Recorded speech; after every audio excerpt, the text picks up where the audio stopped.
It's time for a little bit of ProRevenge. What's good, homies and homies? It's your boy RC here. Get ready to get into this video. Well, the story is a pretty long one.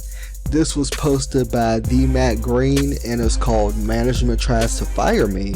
I Turned the Tables." Now, before we get into the story, he has a little bit of a disclaimer, so I'm gonna read that and then we're gonna hop right into the story. So hopefully y'all enjoy it as much as I do reading it. It's gonna be good. I'm sure it's gonna be good. Alright, he starts off by saying, "I'm not sure why my previous post was deleted. At the request of others, I am reposting it. This story is totally true. I think I still even have some of the certificates of appreciation in storage. I am not sure why some find it so unbelievable that a person wouldn't keep files and act professional. I have no reason to lie. I just wanted to share a true account of how I was almost fired and turned the tables on a bad supervisor and manager. I had a manager try and fire me for being rude to a caller. The caller wanted us to call internationally to confirm insurance. I asked the current floor supervisor if we could and he said no. So I told the caller we couldn't. She ended the call and I went to ask the supervisor if there was anything we could do and was told we could not. I asked him to email me that answer and he did. I got called in and was told that I was being unprofessional on the phones and that I was not following correct procedures and that I was being investigated with consideration that I would be fired. My supervisor had no spine, so was in agreement that I needed to be fired. I was told we do not ever tell a member no, and that she has spoken with the supervisor who told me to say no, and he denied it and claimed I never asked him. Luckily, I had 3 years of weekly emails I saved and printed out that showed me every Thursday asking my supervisor if I was doing okay on the phones, how I could improve, if there were any classes I could take to improve my skills and knowledge. Every reply was praised with how well I was doing, how I was being considered as or doing well as a trainer. I became one after a year and had reviews of my work attached. Every single QA review gave me 100% scores, and I was the only one on the whole team who's consistently getting 100% reviews. I also had a large file full of customer compliments where they asked to speak with a supervisor to praise my work and then I'm given a certificate. I also included the email from the supervisor who instructed me to say no. I quietly put this all together in an inch-thick folder and made 3 copies. I was called back to discuss my reprehensible behavior and to review calls I had made as evidence of my bad service. As we listened, the manager pointed out how cold and emotionless I sounded. I agreed that it could have been taken this way if one were to look for a problem, but my phone voice is always calm and careful so that I am easily understood. I have been told how much is appreciated by our callers since we mostly deal with the elderly and doctors' offices, and they appreciated that my information was clearly presented since misunderstandings can be very bad. I had customer compliments that often included appreciation for the way I spoke. 3 out of the 5 calls we received she said were the worst interactions she had ever heard. I said that was odd since I had a certificate for all 3 calls signed by my supervisor and her, and certificates weren't given out until the call was listened to. The other 2 problematic calls were ones where I had received a 100% score by the QA department.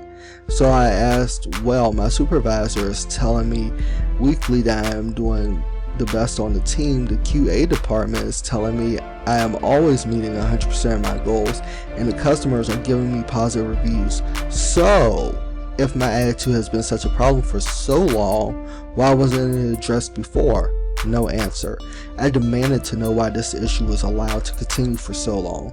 The manager asked me to return to my desk, but asked that I leave the folder of evidence for review, which I did.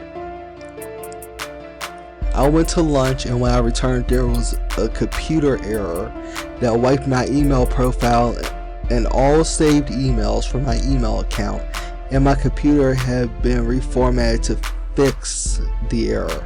I asked my supervisor about it, and she said that she needed to talk to the manager.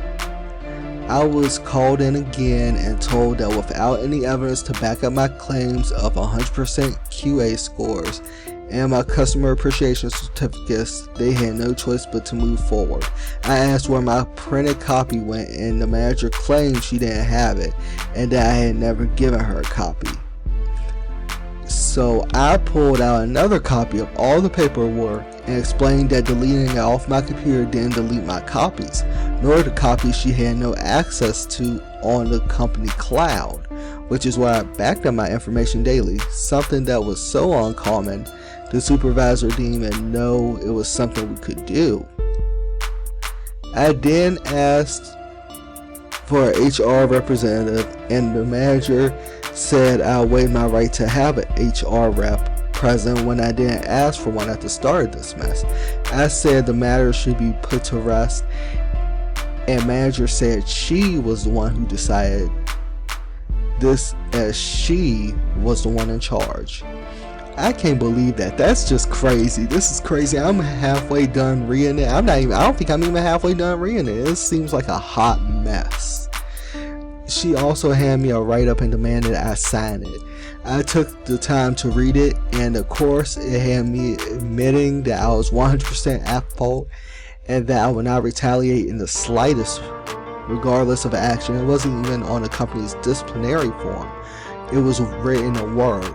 I was done. I decided to just go with the nuclear option. Instead of quietly trying to talk to HR, I went far above their heads. Ooh, this is getting juicy, y'all. I'm telling ooh, this is gonna be good. I grabbed it right up and walked out. Manager went to stop me until she saw me walk to the office of the director of all the call centers in the company, a guy who was magnitudes above her and who I was on friendly terms with. He asked what was up, and I told him that the manager was in the process of trying to fire me. I gave him the write-up and my folder of evidence, and he went from friendly disinterest to dead serious. 30 minutes later, he finished reviewing everything and said, "Follow me." Ooh, when he said follow me, it's about to go down. It is about to go down.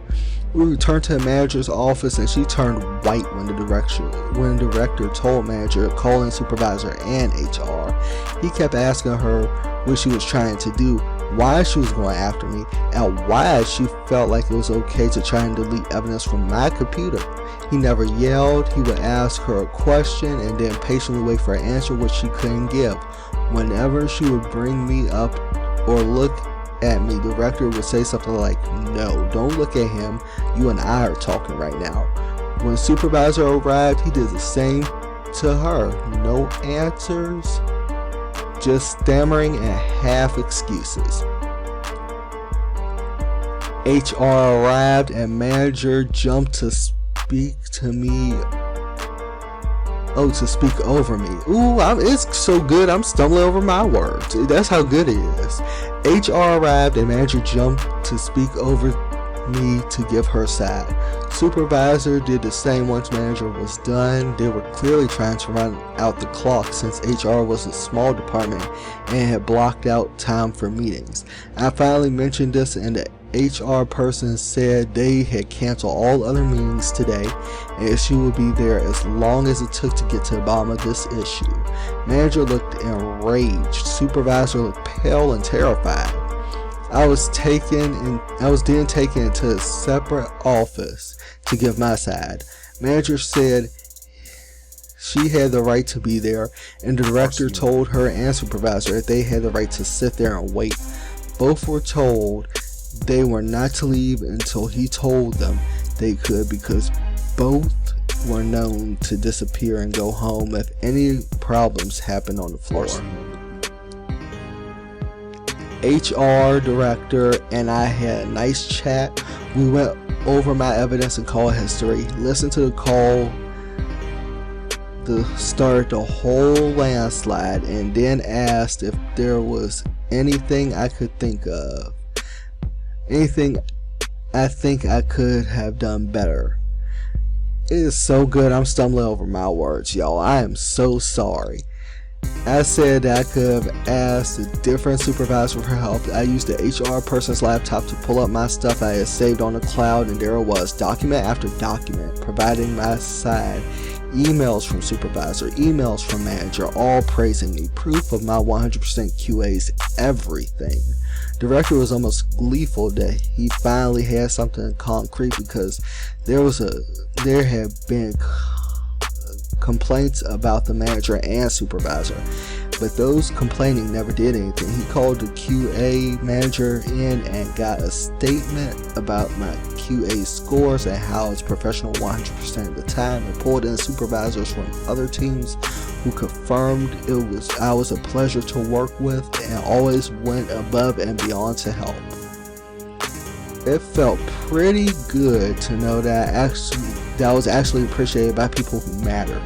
You don't get that often in a call center environment. They agreed I had done nothing wrong and asked that as far as they were concerned, the matter was closed for me, but they would be looking into manager and supervisor. They couldn't tell me anything officially, of course. Manager and supervisor got official disciplinary actions with threat to terminate if they were caught doing this again. Ever. The supervisor was demoted and transferred out of the department completely. I heard that basically ruined her career with the company since the actions were so serious. Manager ended up moving to a different office at lower pay and about 40 minutes further from her home, because her actions against me opened the floodgates against her, and she could be fired or take the far worse position. She ended up quitting after about a month. Why did supervisor and manager decide they hate me? I don't know exactly what caused it, but apparently they had problems with me for a couple of years and would talk to other employees about me behind my back about what a lazy and bad employee I was. Of course, some people agreed. That's the nature of the beast. But it was rewarding to know that most of them disagreed. Keep your paper trail, folks, and be friendly with upper management. Wow. You know, this story, this is when you take ProRevenge. This is how you do ProRevenge right here. What they learn. I hope they learned something, because, I mean, like, you try to do some sneaky, shady, backstabbing, underhanded, dirty stuff, and that's what happens. Well, you know what? I hope y'all enjoyed this story, because I know I enjoyed reading this story. Yes, I stumbled up a bit, and I'm thinking maybe it's because of the glasses I'm wearing, or because of the type of print it is, or whatever, or I could have been too excited when I was reading the story. But hopefully y'all enjoyed it as much as I did reading it. Definitely be sure to smash that like button, leave a comment, subscribe, share, and until next time, much love, stay cool, y'all. Peace.